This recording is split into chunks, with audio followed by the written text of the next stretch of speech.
गुरु प्यारी साध संगत जी, आप सभी को प्यार भरी राधा स्वामी जी। प्यारी साध संगत जी, चलिए हम अपने माँ ग्रंथ को कंटिन्यू करते हैं और आज का अपना शीर्षक है हुजूर महाराज जी का हर हफ्ते अंटा आश्रम जाना। प्यारी साध संगत जी, जब से बड़े महाराज जी के आशीर्वाद से अंटा आश्रम का निर्माण हुआ, तब से वहाँ पर प्रतिवर्ष बसंत पंचमी के अवसर पर वार्षिक सत्संग का आयोजन होता आ रहा है। बड़े महाराज जी बसंत पंचमी के सत्संग से एक महीना पहले यानी जनवरी महीने की शुरुआत में ही अंटा आश्रम जाते थे और वहां लगभग एक महीने तक रहते थे।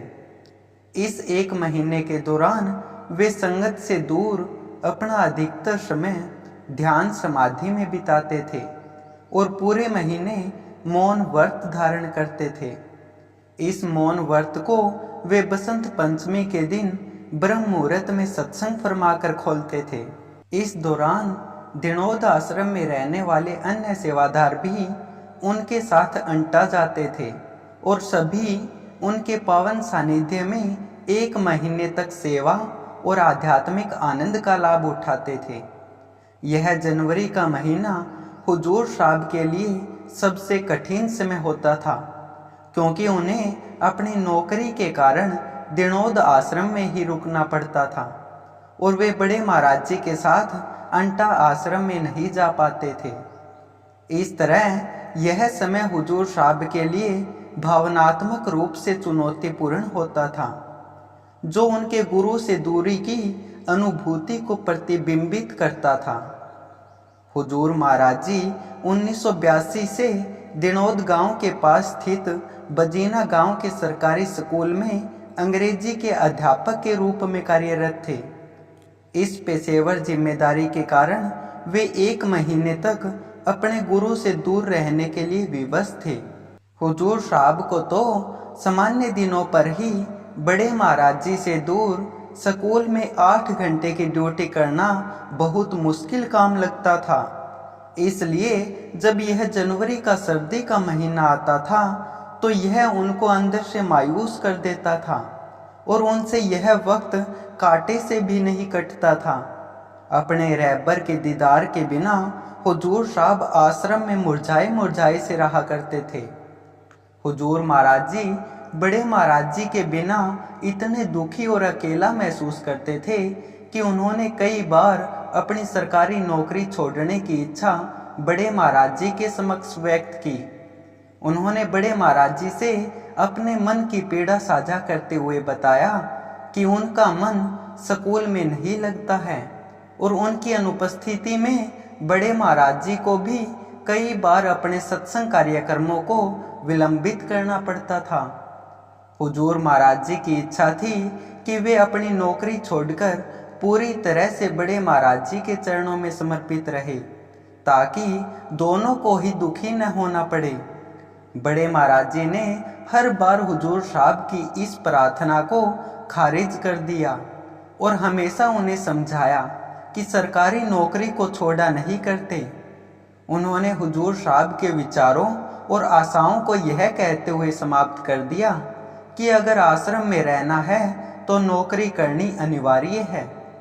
बड़े महाराज जी ने उन्हें समझाया कि बिना रोजगार के भक्ति करना असंभव है और संत मत में अपनी रोजी रोटी स्वयं कमा कर खाने को सबसे बड़ी प्राथमिकता दी जाती है। उन्होंने बताया कि बिना स्वावलंबन के सेवा का भी कोई महत्व नहीं है। उनके इस मार्गदर्शन के बाद हुजूर साहब ने फिर कभी नौकरी छोड़ने का निवेदन नहीं किया और अपने आध्यात्मिक तथा पेशेवर जीवन के बीच संतुलन साधने की कोशिश की। जैसे जनवरी के कड़ाकी ठंड में जब सूर्य देवता की अनुपस्थिति में सब कुछ स्तब्ध, शुष्क और सुनसान प्रतीत होता है, वैसे ही हुजूर साहब का हृदय अपने गुरुदेव के दर्शनों के बिना वीरान और उदास हो उठता था। इस अकेलेपन और विरह की शीतलता को मिटाने के लिए हुजूर ने अपने हृदय की विरह अग्नि को प्रज्वलित कर उसकी गर्मी को अपने मनोहर शब्द संग्रह की सृजना में समाहित कर लिया। इस दौरान आश्रम में रात की निर्वता में एकांत में बैठकर हुजूर ने अपने दिल की पीड़ा को शब्दों के माध्यम से व्यक्त किया। उनकी रचनाओं में उनका विरह, प्रेम और आकुलता से भरपूर हृदय शब्दों में अत्यंत प्रखरता से प्रकट होता है। सतगुरु प्रेम नामक उनके प्रेम ग्रंथ में हुजूर महाराज ने अपने गुरु के वियोग में लिखी अपनी गहन भावनाओं को संजोया है, जो बिरही आत्माओं के लिए एक अनुपम खजाना है। जब बड़े महाराज जी अपनी तपस्या के लिए अंटा रहते तो हुजूर साहब की आतुरता केवल एक ही दिवस की प्रतीक्षा में बंधी रहती। वह दिवस था शनिवार। इस दिन का विशेष महत्व था क्योंकि शनिवार को उनकी आधे दिन की नौकरी होती और रविवार को स्कूल बंद रहता। पूरे सप्ताह हुजूर साहब का मन एक ही धुन में रमता, शनिवार के आगमन की। शनिवार का दिन उनके हृदय में तीज त्योहारों के समान उत्सव की भावना जगाता था। उस दिन स्कूल से छुट्टी की घंटी के साथ ही हुजूर साहब अपनी मोटरसाइकिल संभालते और अपने गुरु के दर्शन की लालसा में अंटा की ओर त्वरित गति से प्रस्थान करते थे। बड़े महाराज जी के दर्शनों की आस हुजूर साहब के भीतर ऐसी उत्कट ऊर्जा का संचार किया करती थी कि उनके लिए 3 घंटे की मोटरसाइकिल यात्रा एक सहज प्रक्रिया बन जाती थी। जनवरी की कठोर ठंड में उनका यह अकेला और लंबा सफर बर्फ से ढके पर्वतों में ठंडे पानी से स्नान करने के समान था। बाइक चलाते चलाते उनकी उंगलियां सुन्न हो जाती और कभी कभी उनके पैर इतने ठंडे पड़ जाते कि वे उन्हें हिला भी नहीं पाते थे। ऐसे में उन्हें अपनी मोटरसाइकिल को कभी सड़क किनारे तो कभी किसी दुकान पर रोककर खुद को आग की गर्मी से सेकना पड़ता। हुजूर साहब के हृदय के कोने कोने में बड़े महाराज जी की बाल सुलभ मासूमियत से परिपूर्ण मुस्कान और उनके नूरानी चेहरे की छवि सदैव अंकित रहती। यह स्मृति उनके अंतर्मन में एक अदम्य जुनून की गर्माहट भर देती, जो उन्हें अपनी आध्यात्मिक यात्रा को अनवरत जारी रखने की प्रेरणा प्रदान करती। इसी मदहोशी में उनका लंबा सफर अनायास ही कट जाता और रास्ते की कठिनाइयां उन्हें बेअसर लगती।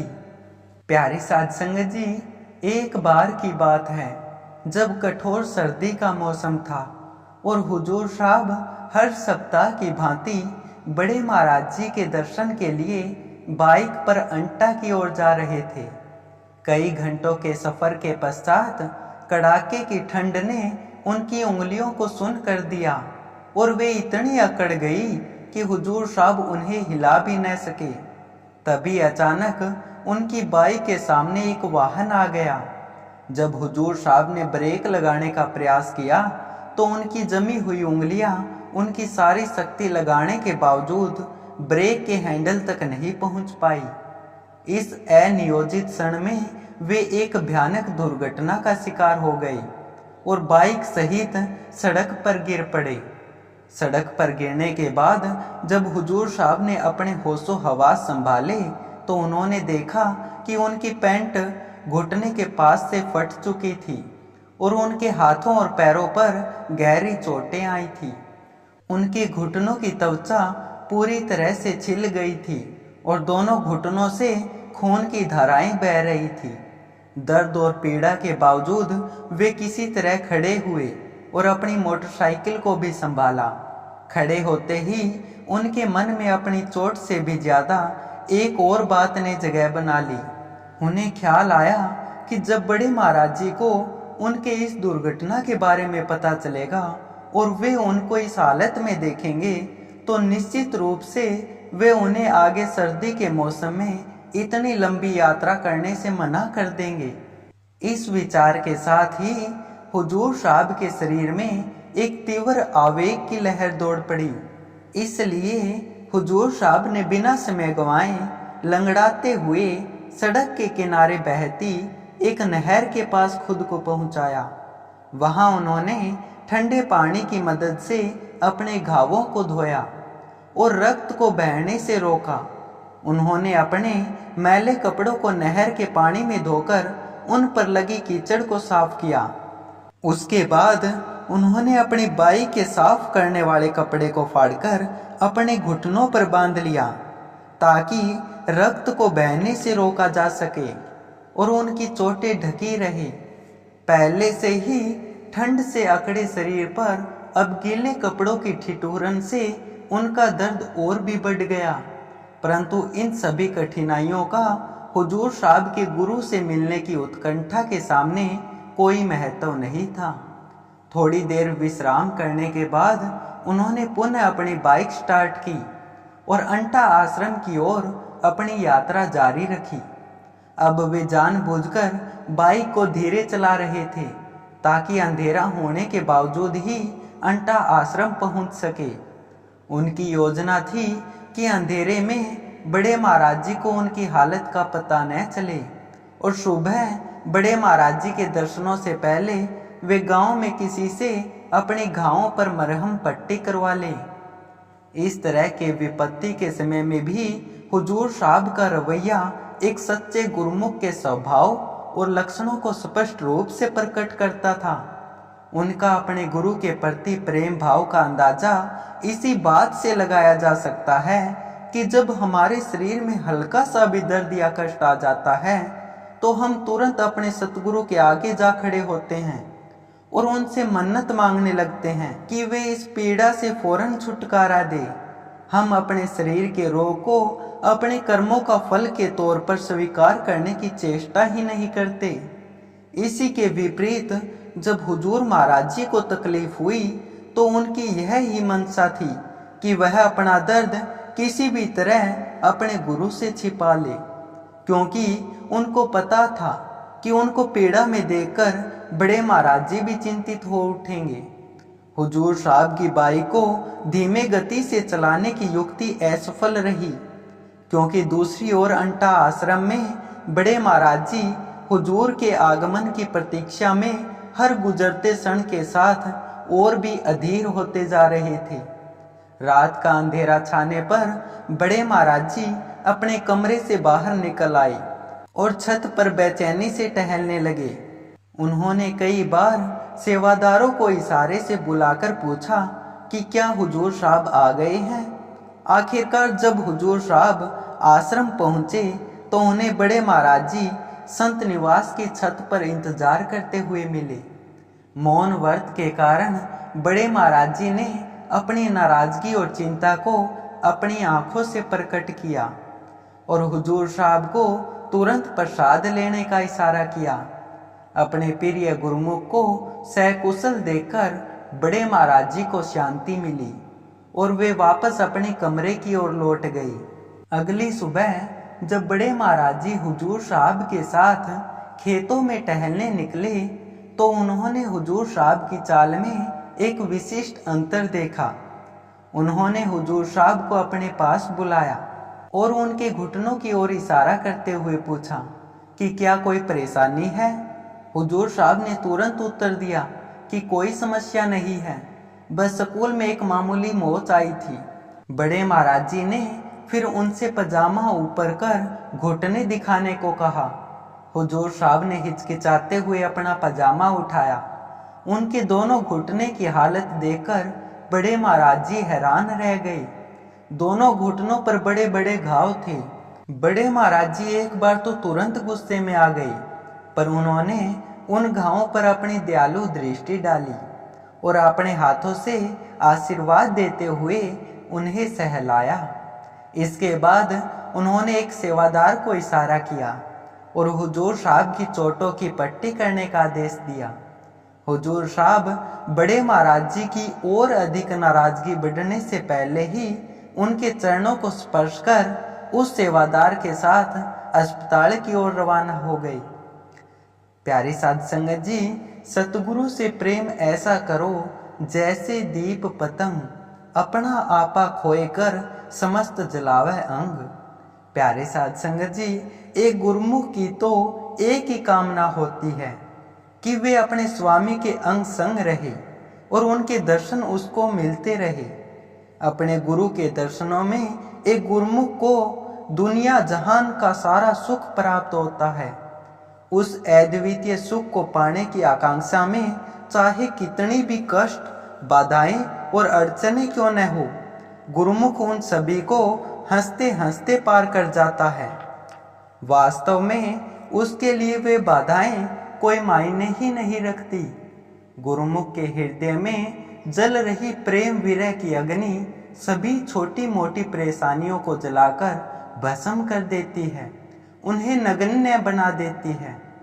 प्यारी साध संगत जी, हुजूर साहब जो 21वीं शताब्दी के सर्वोच्च गुरुमुखों में से एक हैं, उनके जीवन में भी यही गहन भक्ति का भाव था। जनवरी के ठंडे महीने में हुजूर साहब प्रत्येक शनिवार को अंटा आश्रम में गुरु के दर्शनों के लिए आते थे और पूरे इतवार उनके चरणों में विश्राम करते थे। परंतु हर सोमवार की सुबह उनका हृदय भारी हो जाता था जब उन्हें अपने प्रिय गुरु से विदा लेकर दिनोद के लिए प्रस्थान करना पड़ता था। हुजूर साहब हर सोमवार को अंटा आश्रम में सुबह के 4 बजे की आरती के बाद सुबह के अंधेरे में ही अपनी बाइक लेकर स्कूल की ड्यूटी के लिए निकल पड़ते थे। हुजूर साहब को वापसी के रास्ते में फिर से वो सुबह की कड़कड़ाती ठंड और घने कोहरे का सामना करना पड़ता।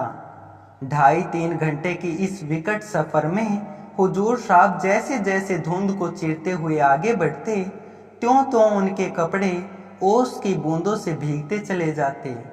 सारे रास्ते उनके चेहरे पर कभी धुंध तो कभी झीनी ओस की फुहार लगती जाती।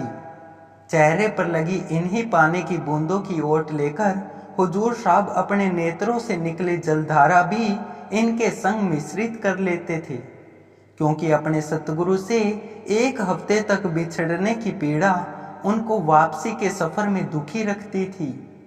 आजकल की तरह उन दिनों फोन नहीं हुआ करते थे। 1 सप्ताह तक अपने गुरु की कोई खबर न पाने की वेदना कठोर मौसम की मार से भी अधिक कष्टदायी होती थी। जनवरी माह की ठंडी सुबह में जब स्कूल के अन्य सहकर्मी शॉल व कंबल में लिपटकर मुख्य द्वार से प्रवेश कर रहे होते थे, तब उनके बीच में हुजूर साहब अपनी बाइक पर सवार ऊपर से नीचे तक पूरी तरह भीगे हुए स्कूल परिसर में प्रवेश करते दिखाई दिए जाते थे। उनके सहकर्मी भी उनके इस दीवानापन और जुनून को देखकर हैरत में रहते थे। वे अक्सर हुजूर साहब के आगे इस अनोखे सच को स्वीकार करते हुए नहीं कतराते थे। वे कहते थे कि मास्टर जी, इतना प्रेम तो हम अपने बच्चों और घर वालों से नहीं करते जितना आप अपने गुरु से करते हो। प्यारी साध संगत जी, कल फिर यहीं से हम अपने माँ ग्रंथ को कंटिन्यू करेंगे। तब तक आप सभी को प्यार भरी राधा स्वामी जी।